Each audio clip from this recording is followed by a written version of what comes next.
Coming up on First at 4, alcohol sales taking center stage in Letcher County, why the sheriff wants a wet, dry vote on the ballot. Plus, why the governor and first lady are rolling up their sleeves and hoping you will too. Plus, we are tracking some rain and snow chances as we start the week. Those details coming up as Mountain News First at 4 starts now. Dedicated to Eastern and Southern Kentucky, this is WYMT Mountain News First at 4. Good afternoon, I'm Steve Hensley. First at 4, we are expecting a little bit of snow overnight, especially in our northern counties. First Alert meteorologist Cameron Aaron joins us now with the latest. Cameron.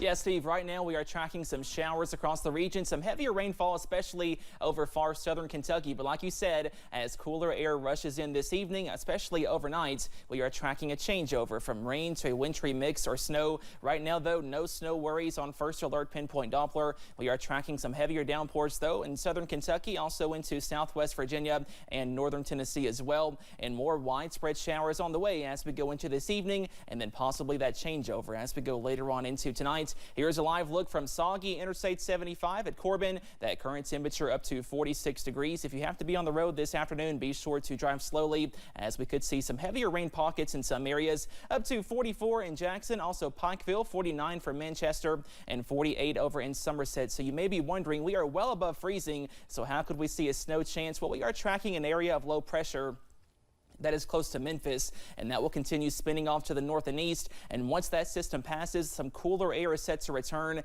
and we are tracking that potential for a changeover from rain to snow, especially late tonight, early Tuesday. For most of us, no big issues. We do have a winter weather advisory through 9 a.m. on Tuesday for Rowan, Menifee, Estill, Powell counties. There, we could see up to 1, possibly 2 inches. For most of us, no big issues, but possibly a few flakes as we go through late tonight. More details on that snow chance coming up in just a few minutes. Steve? All right, definitely be a messy evening no matter what form of precipitation we get. Cameron, thank you. There could be a wet, dry vote coming soon in Letcher County. WYMT's Chandler Wilcox is there with more on that. Chandler. Alcohol can be sold in the cities of Whitesburg and Jenkins, but not throughout the county. Letcher County Sheriff Mickey Steins is working to create a formal petition to get a wet, dry vote on the ballot. He says the petition would need 25% of the last general election in the county, amounting to around 1,100 people. Stein says alcohol tax money would go towards law enforcement. With this being passed countywide, it would be a huge boost to the sheriff's office revenue. It would take from I've had 2 to 3 road deputies the 5 years I've been your sheriff. If this passes, we could have 24/7 coverage by a deputy in this county. Stein says the tax would only apply to people purchasing alcohol. I will have more on efforts for the petition at 6 in Letcher County. Chandler Wilcox, WYMT Mountain News. All right, Chandler, thanks. Sheriff Mickey Steins also says he was told this would be the first county-wide wet, dry vote in 80 years if it happens. A longtime national public radio host and Louisville native Bob Edwards has died. His wife, NPR reporter Windsor Johnston, confirmed on Facebook that Edwards died on Saturday. He began his 3-decade career at NPR in 1974 when the network was just getting started. He co-hosted NPR's evening show, All Things Considered, before spearheading Morning Edition as its first host in 1979.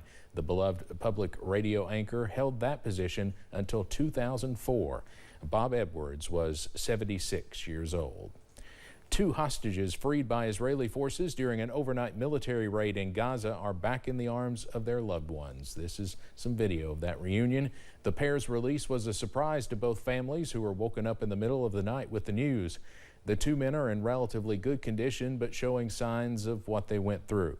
Despite their good fortune, the relatives did not forget those still held by Hamas in Gaza. They say their focus is now on the more than 100 hostages still waiting.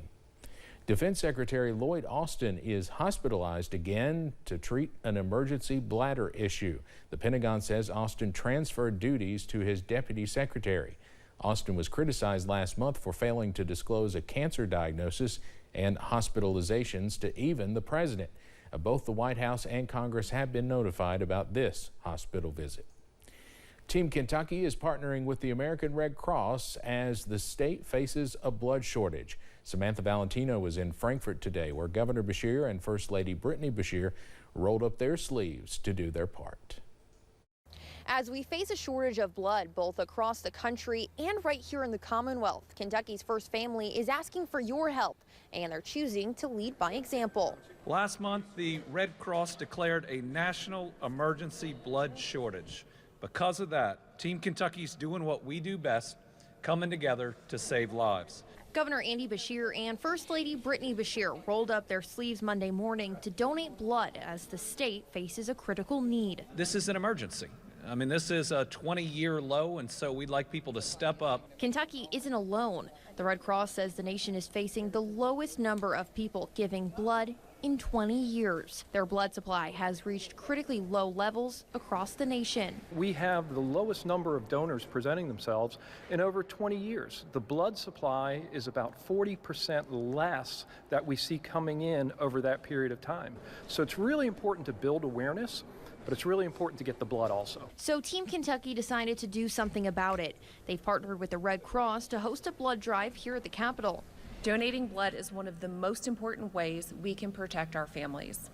We have to make sure hospitals are prepared to treat every person who needs blood. While walk-ins were welcome to the Capitol Education Center, those with appointments rolled up their sleeves alongside the Beshears in the Capitol Rotunda. The important thing to note, even if you couldn't make it to Frankfort, is that the governor's office is really making a statement that people should be donating blood whenever they can.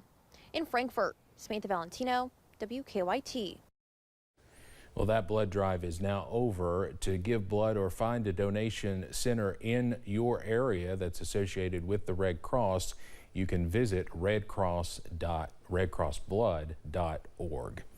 Coming up on First at 4, the Chiefs are Super Bowl champions again. We'll have a recap of the big moments from Super Bowl 58. And more showers on the way this evening. Your forecast coming up after this break.